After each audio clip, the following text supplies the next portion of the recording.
Studying English as second or third language is sometimes a bit difficult. बहुत बार हमें English के tense के बारे में एग्ज़ाम में पूछा जाता है। उसमें ये चीज़ होती है कि you have to identify the tense form और you have to transform that tense into other tense. आज इस वीडियो में ये दो चीज़ें सीखेंगे।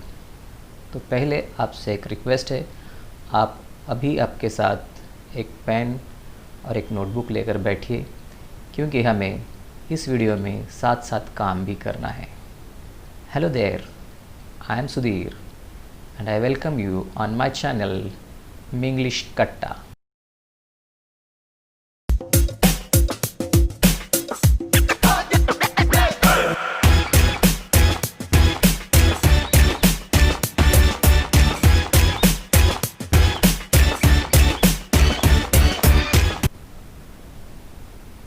हम लोग ये जानते हैं कि इंग्लिश में बेसिक 3 टेंसेस है। उसमें है present tense, second is the past tense and the third one is future tense. हर एक टेंस के 4 टाइप्स भी हमें देखने को मिलते हैं। वो है simple tense, second is continuous tense. कई बार हम इस कंटिन्यूस टेंस को इम्परफेक्ट टेंस या प्रोग्रेसिव टेंस के नाम से भी जानते हैं। Third is the perfect tense and the fourth one is the perfect continuous tense. ये चीज़ें हम तो इस वीडियो में सीखेंगे ही, लेकिन एक्चुअल टेंस शुरू करने से पहले हमें कुछ चीज़ें हैं जो जाननी बहुत ज़रूरी है। उसे हम कहते हैं स्टडी ऑफ वर्ब्स।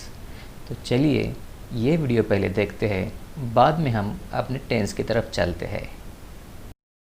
सेंटेंस में वर्ब बहुत इम्पोर्टेंस रखता है, या फिर हम कहें the verb is very important part in the sentence. So what is verb? Verb के बारे में हम ये जानते हैं कि उसे हम एक्शन वर्ड बोलते हैं। ह्यूमन बीइंग्स के लाइफ में बहुत सारे एक्शंस परफॉर्म किए जाते हैं, जैसे कि run, drink, play, hit, cut, right, sleep. ऐसे बहुत सारी चीज़ें होती हैं। जब ये वर्ब सेंटेंस में आता है तो वो 2 तरह के फंक्शंस यानी काम करता है। First is tells the tense of the sentence, वो सेंटेंस का जो टेंस है वो बताता है। और सेकंड है जो उस सेंटेंस का वह सब्जेक्ट है वो क्या फंक्शन कर रहा है या क्या काम कर रहा है वो हमें बताता है। इसी फंक्शंस पर डिपेंड उसके टाइप्स भी है। उसमें फर्स्ट है, और the first type of the verb is helping verb और auxiliary verb. We use this auxiliary verb और helping verb to frame tenses, यानी टेंस बनाने के लिए हमें हेल्पिंग वर्ब या फिर ऑक्सिलरी वर्ब्स की ज़रूरत पड़ती है। तो हमें ये बिल्कुल ध्यान में रखना है कि हेल्पिंग वर्ब्स को हम टेंस बनाने के लिए यूज़ करने वाले हैं। And the second type of verb is main verb, और sometimes it is called as full verb. अगर हम हेल्पिंग वर्ब या ऑक्सिलरी वर्ब के बारे में पढ़ेंगे तो हमें एक चीज़ यहाँ पे ध्यान देनी होगी कि there is the limited number of tense, मतलब टेंस के लिमिटेड ही नंबर है, जैसे कि 3। उसी तरह जो हेल्पिंग वर्ब्स है उसका नंबर भी लिमिटेड है, वो है 3, और वो है टू बी, टू हैव और तीसरा है टू डू। इन हेल्पिंग वर्ब्स के प्रेजेंट टेंस, पास्ट टेंस और फ्यूचर टेंस में अलग अलग फॉर्म्स है। Okay, these 3 helping verbs have different forms in 3 different tenses. Those are as follows. यहाँ पे हम देखेंगे उनको। अगर हम प्रेजेंट टेंस में टू बी के फॉर्म्स देखें तो वो है am, is, are. Past tense में वही वॉज और वेयर हो जाते हैं। And in the future tense they became shall be, will be, future में वो शैल बी विल बी बनते हैं। इसी तरह हम टू हैव के different forms in different tenses को देखें तो वो है प्रेजेंट टेंस में टू हैव होता है हैव, हैज़, पास्ट टेंस में वो हैड हो जाता है, and in the future they became shall have, will have. और इसमें आखिर का जो हेल्पिंग वर्ब है वो है टू डू। उसमें हम प्रेजेंट में टू डू के फॉर्म्स है डू, डज, और टू डू का पास्ट टेंस वाला फॉर्म है डिड। इसका सीधा मतलब ये होता है, ये जो हेल्पिंग वर्ब्स के फॉर्म्स, डिफरेंट फॉर्म्स हम लोग देख रहे हैं, अगर इसमें से कोई भी हेल्पिंग वर्ब किसी सेंटेंस में आता है तो हम आसानी से उस टेंस को आइडेंटिफाई कर सकते हैं। वो जो सेंटेंस है उसमें जो टेंस आया है उसे हम आइडेंटिफाई कर सकते हैं। ये तो हुआ हेल्पिंग वर्ब्स के बारे में। अगर हम आगे चलते हैं और मेन वर्ब्स के बारे में अगर हम पढ़ते हैं तो उसमें भी हमें कुछ चीज़ें दिखाई देती है कि जैसे कि इसमें भी बहुत सारे फॉर्म्स है, मेन वर्ब के भी बहुत सारे फॉर्म्स है। उसमें पहला आता है बेस फॉर्म, दूसरा है past tense form of the main verb, तीसरा है पास्ट पार्टिसिपल फॉर्म, चौथा है आईएनजी पार्टिसिपल फॉर्म। इसके साथ ही और एक फॉर्म आता है यस और यस। इस फॉर्म के बारे में हम लोग टेंस या सिंपल टेंसेस के बारे में जब हम पढ़ेंगे उसमें हम उसके बारे में बात करेंगे। वर्ब्स की तरफ अगर हम देखें तो इसके एग्जाम्पल्स को हम देखते हैं तो हमें ये कुछ इस तरह से दिखाई देगा। जैसे कि अगर मान लीजिए हम लोगों ने एक वर्ब लिया जो है वर्क, उसका बेस फॉर्म आएगा वर्क, उसका पास्ट टेंस हो जाएगा वर्कड, पास्ट पार्टिसिपल फॉर्म हो जाएगा वर्कड, और आईएनजी पार्टिसिपल होगा वर्किंग। उसी तरह से गो का भी है, गो बेस फॉर्म है, वेंट उसका पास्ट टेंस फॉर्म है, गॉन उसका पास्ट पार्टिसिपल फॉर्म है, और गोइंग ये उसका आईएनजी पार्टिसिपल फॉर्म है।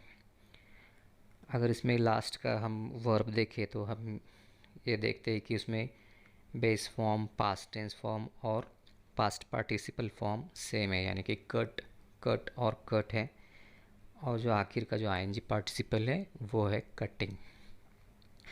तो पहले जैसे हमने बताया था आपको कि इसमें बहुत सारे एक्शंस होते हैं, तो उनके ये फॉर्म्स हैं, मेन वर्ब्स के जो फॉर्म्स है उनको जानना बहुत ज़रूरी है। आप लोग एक अच्छी डिक्शनरी का यूज़ करके इन वर्ब्स के बारे में जितनी ज़्यादा जानकारी पा सकते हैं वो पाने की कोशिश करें, so that will help you to improve your English knowledge, और you can say that it will help your English study. अभी इस वर्ब के वीडियो में आपने देखा कि उसमें हेल्पिंग वर्ब्स बहुत इम्पोर्टेंस रखते हैं। उन चीज़ों को आपको याद करना पड़ेगा, you have to memorise them. अगर आप हेल्पिंग वर्ब्स को पढ़ते हैं या फिर उनको ठीक तरह से समझते हैं तो आपको टेंस को आइडेंटिफाई करना आसान हो जाएगा। Now we shall start with the continuous tense. To form continuous tense, we require to be and the ing form or ing participle form of the main verb. Study of the continuous tense. इस tense में हम to be और ing participle of the main verb का इस्तेमाल करते हैं। इसमें include होते हैं प्रेजेंट कंटिन्यूस टेंस। इस टेंस को फॉर्म करने के लिए हमें एम, इज़, आर और ING participle of the main verb का यूज़ करना पड़ता है। इसके सेंटेंस अगर हम देखें तो इसमें पहला सेंटेंस आएगा I am going to market, we are going to market, he is going to market, यहाँ हमें वर्ब की तरफ ध्यान देना बहुत ज़रूरी है। इसके बाद आता है द पास्ट कंटिन्यूस टेंस। इस टेंस को फॉर्म करने के लिए हमें वॉज, वर और ING participle of the main verb का यूज़ करना पड़ता है। अगर हम इसके सेंटेंसेस देखें, I was going to market, they were going to market, इसमें भी हमें हेल्पिंग वर्ब्स पर ध्यान देना होगा। और आखिरी का जो टेंस आता है इसमें वो है द फ्यूचर कंटिन्यूस टेंस। इस टेंस में हम शाल बी और विल बी का यूज़ करते हैं और उसके साथ ही ING participle of the main verb को भी यूज़ करते हैं। And the examples are I shall be going to market, we shall be going to market. यहाँ पे शाल का जो यूज़ है या फिर इस्तेमाल है वो सब्जेक्ट आई और वी यानी प्रोनाउन आई और वी से अगर एग्जाम्पल स्टार्ट होता है तो हमें शाल का यूज़ करना होता है। Then the third example is you will be going to market. तो इस तरह से हम इन सेंटेंसेस को देखते हैं। इसमें हेल्पिंग वर्ब किस तरह से चेंज होता है ये भी हमने देखा है। अगर हम तीनों सेंटेंसेस को यानी तीनों टेंस के सेंटेंसेस को साथ में अगर देखें तो यहाँ पे आप देख सकते हैं कि सिर्फ हेल्पिंग वर्ब जो है उसमें चेंजेस हो रहे हैं, बाकी कुछ चेंज नहीं हो रहा है। इसी तरह आप इसका प्रैक्टिस करें और आगे हमने आपकी प्रैक्टिस के लिए कुछ आधे अधूरे सेंटेंसेस दिए हैं।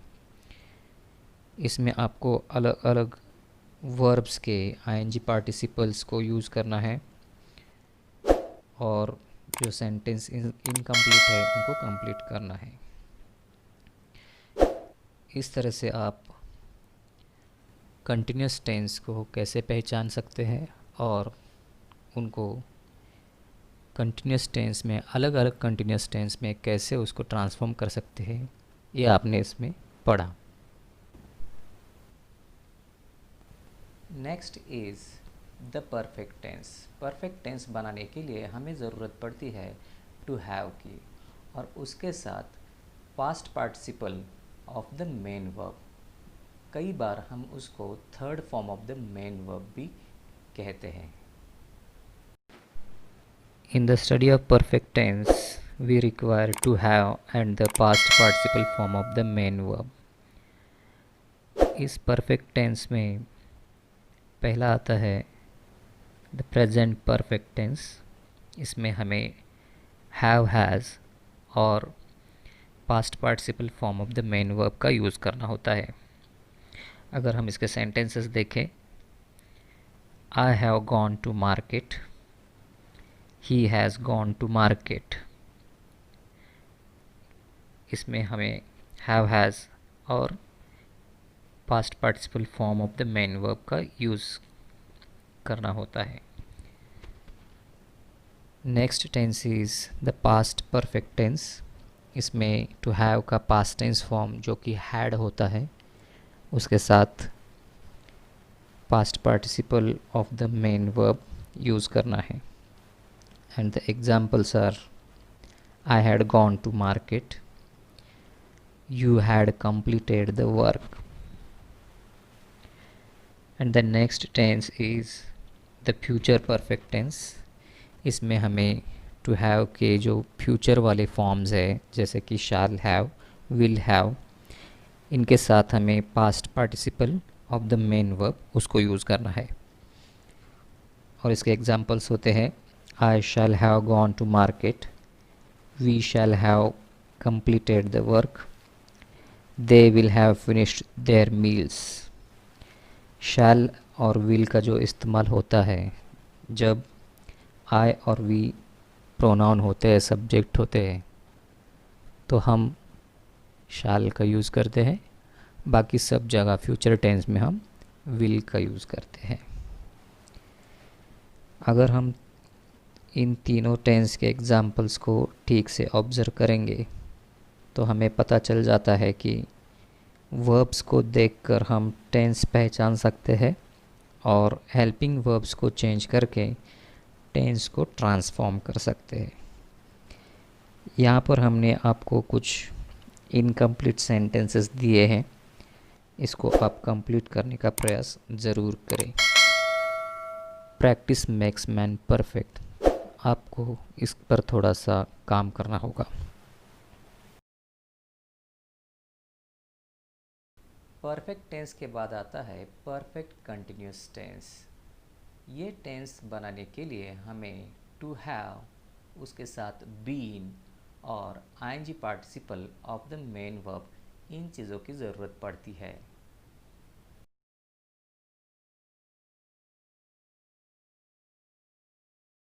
Study of perfect continuous tense. इस टेंस में हमें टू हैव के साथ बीन और ING participle form of the main verb की ज़रूरत होती है। तो हम लोग पहले जो टेंस आता है इसमें वो present perfect continuous tense. To form this tense we need have और has, been and ING participle of the main verb. अगर हम एग्जांपल्स देखें, I have been working for 5 hours. He has been studying law since 2019.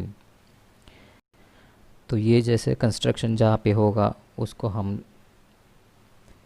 Present perfect continuous tense करके पहचान सकते हैं। इसमें अगला टेंस आता है the past perfect continuous tense.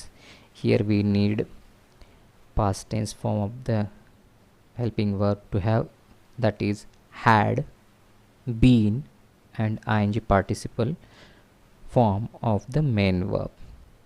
Examples are she had been working for 5 hours, they had been studying law since 2012। यहाँ पर भी हमें जो हेल्पिंग वर्ब्स है और मेन वर्ब है उस तरफ ध्यान देना पड़ेगा, इससे हम टेंस को पहचान सकते हैं। Next is the future perfect continuous tense. इसके लिए हमें शैल हैव, विल हैव की ज़रूरत होती है। उसके बाद बीन और ING participle form of the main verb, इनकी ज़रूरत होती है। इसके एग्जांपल्स रहेंगे I shall have been driving for 5 years next July. और सेकंड एग्जांपल है she will have been playing cricket for her country by the end of next year। इसमें verbs की तरफ ध्यान दें और चेंजेस को ऑब्ज़र्व करें ताकि आप इस टेंस को अच्छे से समझ सकें। दोस्तों, इस सेक्शन में भी आपको प्रैक्टिस के लिए कुछ इनकम्प्लीट सेंटेंसेस दिए हैं, इनको आप कंप्लीट ज़रूर करें। Remember, practice makes man perfect. अब बढ़ते हैं हम सिंपल टेंसेस की ओर। सिंपल टेंसेस में दो टेंस ऐसे हैं जिसमें हेल्पिंग वर्ब्स की ज़रूरत नहीं होती। वो है सिंपल प्रेजेंट टेंस और दूसरा है सिंपल पास्ट टेंस। अगर हम सिंपल प्रेजेंट टेंस की बात करें तो इसमें रूट फॉर्म या the base form of the verb, उसका हम लोग यूज़ करते हैं। कई बार बेस फॉर्म को यस ईएस फॉर्म भी बनाना पड़ता है, उसके बारे में हम लोग आगे देखेंगे। सिंपल प्रेजेंट टेंस में हम कैसे सेंटेंसेस बनाते हैं, जैसे कि पहले हमने बताया आपको, इस टेंस में base form of the verb और sometimes we use S ES form of the main verb. I go to school, we finish the work. इन दो सेंटेंसेस में जो base form of the verb है जैसे गो और फिनिश, उनको एज इट इज़ यूज़ किया गया हुआ है। इसमें कोई हेल्पिंग वर्ब भी नहीं आता। थर्ड एंड फोर्थ एग्जांपल अगर हम लोग देखें तो उसमें ही गोज़ टू स्कूल, इसमें जो base form of the verb है गो, उसको ईएस एडिशन किया गया है इस पर। If we see this next sentence, that is she sings very sweetly. इस सेंटेंस में वर्ब जो है सिंग्स हो गया है। बेसिकली इसका बेस फॉर्म रहता है सिंग। ऐसा क्यों होता है, यस और यस फॉर्म क्यों उसको ऐड करते हैं? Because there is a rule in the English language, if the subject of the sentence is in third person singular, जैसे कि ही शी इट, या फिर कोई प्रॉपर नाउन लेकिन वो सिंगुलर हो, ऐसा कुछ सब्जेक्ट में रहता है, तो वहाँ पे हम लोग वर्ब को, मतलब base form of the verb को एस और ईएस ऐड करते हैं। और कुछ चीज़ें हैं जो आपको ध्यान में रखनी है इसी टेंस में। वो चीज़ें हैं कि इसमें जो यूनिवर्सल ट्रूथ एग्जाम्पल्स रहते हैं उन्हें हम लोग सिंपल प्रेजेंट टेंस में ही लिखते हैं। 2+2 = 4, मतलब ऐसे सेंटेंसेस है जो कौन से भी टेंस में चेंज नहीं होते, वो सिंपल प्रेजेंट में ही रहते हैं। और एक एग्जांपल है the sun rises in the east. ये सेंटेंस भी यूनिवर्सल ट्रुथ माना जाता है और इसको सिंपल प्रेजेंट टेंस में लिखा जाता है। In the simple past tense we use the past tense form of the main verb. जैसे कि आप यहाँ पर अब देख रहे हैं फर्स्ट सेंटेंस में आई वेंट टू स्कूल, गो का पास्ट टेंस फॉर्म होता है वेंट, तो वहाँ पे यूज़ किया हुआ है। उसी तरह अगले सभी सेंटेंसेस में past tense form of the main verb का यूज़ किया गया है। जैसे कि we finished our homework, you brought the book, he called the police. और आखिर का एक सेंटेंस देखें तो उसमें they closed the door quickly, close का पास्ट टेंस फॉर्म क्लोज्ड यहाँ पे यूज़ किया गया है। सिंपल फ्यूचर टेंस में हमें शैल और विल जैसे हेल्पिंग वर्ब्स का यूज़ करना पड़ता है और उसके बाद हम लोग base form the main verb use करते हैं। जैसे कि यहाँ पे आप देख रहे हैं पहला जो सेंटेंस है आई शैल गो टू मार्केट, इसमें हम लोगों ने शैल यूज़ किया हुआ है और उसके बाद मेन वर्ब जो है गो, उसका बेस फॉर्म यूज़ किया हुआ है। उसी तरह से अगर सेकेंड एग्जाम्पल भी हम देखें, the second example is we shall complete the work, इसमें शैल कंप्लीट यूज़ किया हुआ है। और बाकी के जो सेंटेंसेस है उसमें विल और base form of the main verb use किया हुआ है। तो ये था आज हमारा टेंस के बारे में वीडियो। इस वीडियो में आपने how to identify the tenses and how to transform them into other tenses, इसके बारे में पढ़ा। आशा करते हैं कि ये वीडियो आपको अच्छा लगा होगा। अगर ये वीडियो अच्छा लगा तो इस वीडियो को आप लाइक ज़रूर कीजिएगा। आगे आने वाले कुछ समय में हम लोग इसी तरह एग्ज़ाम रिलेटेड बहुत से वीडियो रिलीज़ करने वाले हैं। अगर आपके कुछ सुझाव है तो आप हमें कमेंट सेक्शन में वो बोल सकते हैं।